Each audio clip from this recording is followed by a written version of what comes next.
Okay, so we go to our promo of the night here with Todd Grisham. He interviews Mike Knox before the matchup starts, and he's like, "Why have you been attacking Rey Mysterio?" And Mike Knox is just like, "No reason."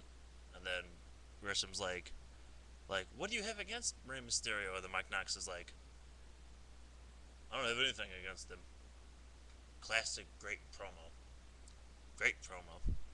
Not really. He should have been like, "I was ordered to say this," or like, "I'm taking out Rey Mysterio for JBL," or "Stephanie sent me to attack Rey Mysterio," or something. Just something. It would have been like made more sense than just like, "I'm Mike Knox and I can do whatever I want." Well, even that would have made sense too.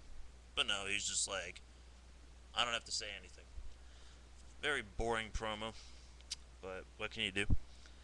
So next we have another backstage segment with Jericho in Stephanie's office. Steph's like, "What are you doing here?" And then Jericho's like, "I'm here to plead my case to Vince McMahon." So blah blah blah. We'll see where that goes later.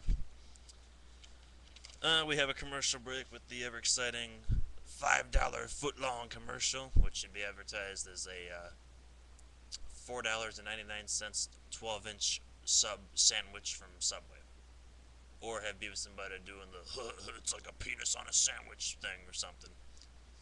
Just something different instead of like these like $5 foot long things or something. I don't know. It's the stupid commercial, but commercials are pretty stupid these days, anyways. They show a recap of the Hardy pyrotechnics incident, which definitely was dangerous, but I guess it had to be done or something. I don't know. I think this whole like Jeff Hardy personal stuff storyline's kind of stupid, but like I'm sure whenever they reveal who the attacker was, like whether it's Christian Cage or Jericho or somebody, like it'll work out pretty good for him. So it'll be a good match too. So you can at least we can look forward to that. So next we come back and we have Miz and Morrison in the ring, and they talk about how um, hacky sack Jim Duggan's gonna be able to wrestle one of them or something, or they're gonna beat him up, and then Crime Time comes out, and they're just like, "Yeah, we gave Hexa something else to do," and like they say that they want to wrestle Miz Morrison in a tag match for the titles. And Miz Morrison are like, "Yeah, right," and then they're like, "I tell you what, if we beat you guys, like or Crime Time is like, if we don't beat you, we're done." And then I thought like one of the funniest lines in the night was like Crime Time was talking about how like it was such a big day for it's Martin Luther King Day and Barack's getting inaugurated, and he's like, "It's good for the Democrats," and I think Miz was like, "I'm Republican," and he's like, "Oh, that sucks for you." That was pretty funny. So pretty funny stuff on the mic, but the match was like 1 minute. 1 minute, I think. It was basically Crime Time dominating it. Um, Miz tried to like Miz hit Shad or something. Morrison was going to finish him up, but then GTG trips Morrison. Shad hits an STO, gets the 1, 2, 3. And a quick question: anybody know what STO stands for? I'm calling it a step over takeout or something, but I don't know what it stands for. So if you know what it stands for, let me know. Next we have another exciting commercial. We have the Angry Onion commercial, which doesn't make any sense because basically the onion really shouldn't be like getting angry. It's more like getting abused or something. It's getting jalapeno juice put on it. It's probably got peed on it. Probably got shit on it at some point. So it really like the Burger King commercial should be like, try the abused onion, because it's really more of an abused onion than an angry onion. So yeah, that's just my opinion on that one. They show some Royal Rumble moments, basically like how Kane eliminated 11 guys, Stone Cold won 3 Royal Rumbles, how 4 guys that were 27 like won the Royal Rumble match itself. Um, Basically that kind of stuff. Then they had an interesting like Cody Rhodes Goldust backstage segment. Mickey James was there too for a little bit. Basically, she was like, "I could coach you better, coach you to be a champion. I'm a 4 time women's champion." And then Goldust is like telling Cody like about how the Starcade, what was it, the Starcade, the Essential Collection DVD could coach him better than Orton could in a lifetime. And Cody's like, "Yeah, right, whatever, blah blah blah." I thought it was a little interesting backstage promo. So then we come back next to Jillian singing, And about this point, my hearing got damaged, so I want to make sure that it still works. I have with me a tuning fork, so I'm gonna make sure that my air conduction by my mastoid process is working fine. So give me 1 second here. Basically, I have to say when I can't hear it anymore.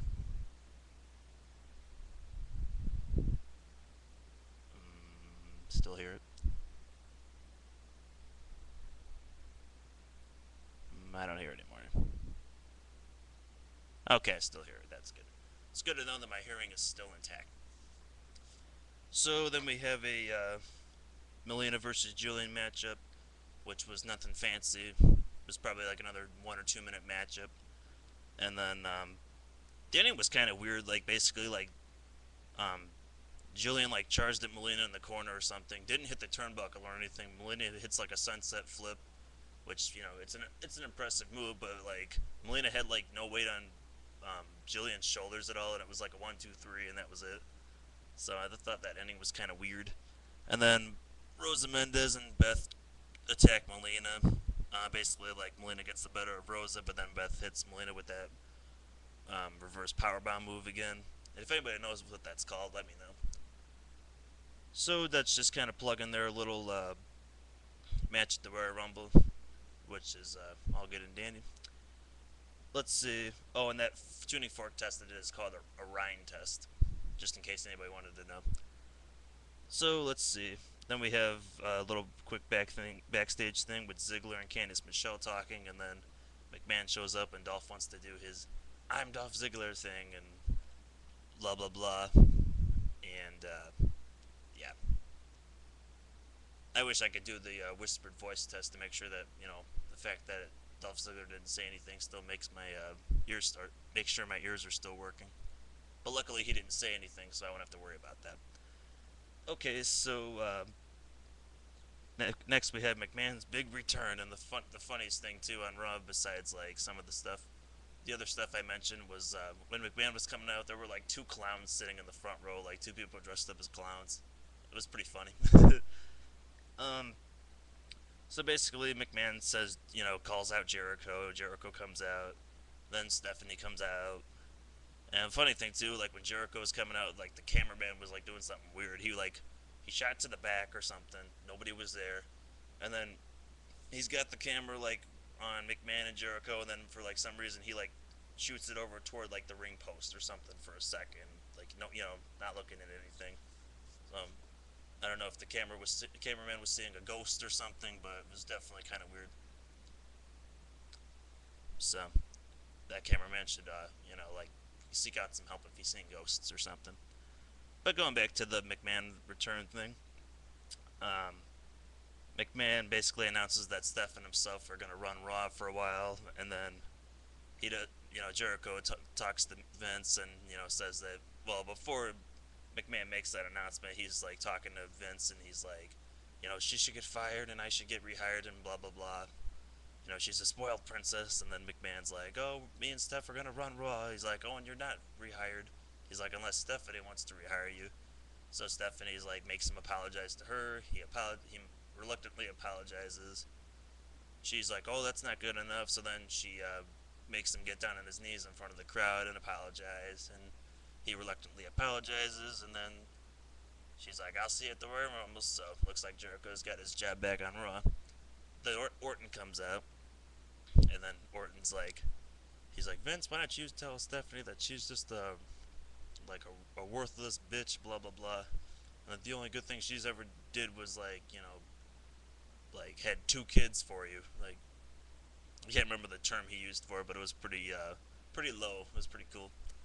And she's like ready to flip out on him, and then Vince orders him out of the ring, and then he's like, you apologize or whatever, and then he's like, you're gonna apologize or I'm gonna say you're fired, and then Orton's like, I'm not apologizing to you, and then basically Orton's like punts McMahon in the head, and then like he's all shocked that he did that. So, but it was pretty cool though.